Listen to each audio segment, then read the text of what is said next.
नमस्कार। कल का जो नगर परिषद का चुनाव है, ये बहुत ही अहम और खास विकास के मुद्दे पर हम लड़ना चाहते हैं। जैसे नल हो, रास्ते हो, पानी हो, लाइट हो, स्वच्छता हो, क्योंकि ये मूलभूत सुविधाएं नगर पालिका मार्फत हम लोगों को दे सकते हैं और उसी के मार्फत हम लोगों की सेवा करना चाहते हैं। और रहा सवाल इस शक्तियों का, तो ये शक्तियां काफी बड़ी है, लेकिन मैं मानता हूं कि जनशक्ति सबसे बड़ी होती है और जनशक्ति के आधार पे कोई इंसान बड़ा होता है और जनशक्ति सबको बड़ा करती है। रहा सवाल कुछ आरोप मुझ पर लगाए गए थे, तो मैं उसका पिछले 2 दिन पहले उसका स्पष्टीकरण दे चुका हूं।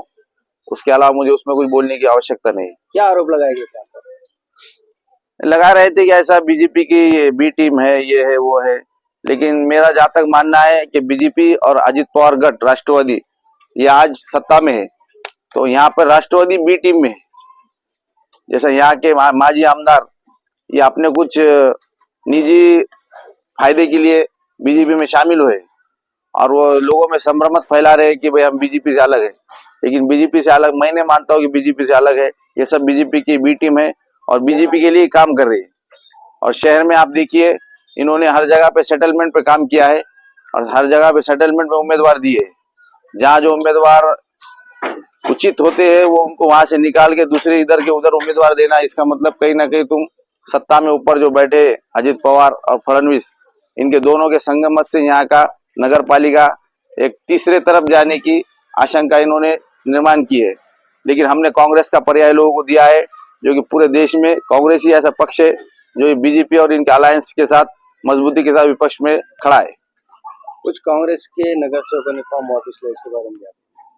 कुछ कांग्रेस के हमारे नगर सेवकों को जिन्हें धमकियां दी गई है, जिनके माता पिता को, जिनके ससुराल वालों से तक जाकर उनको यहाँ के मंत्री और कोई माजी आमदार, और जिसके कारण ये लोग भयभीत के होने की वजह से इन्होंने अपना नामांकन वापस लिया है। लेकिन ठीक है, भले ही नामांकन वापस लिया है, लेकिन मतदान तो जनता ही करेगी ना। नगर अध्यक्ष पद के उम्मीदवार है आप कांग्रेस के, जनता को क्या कहना चाहेंगे?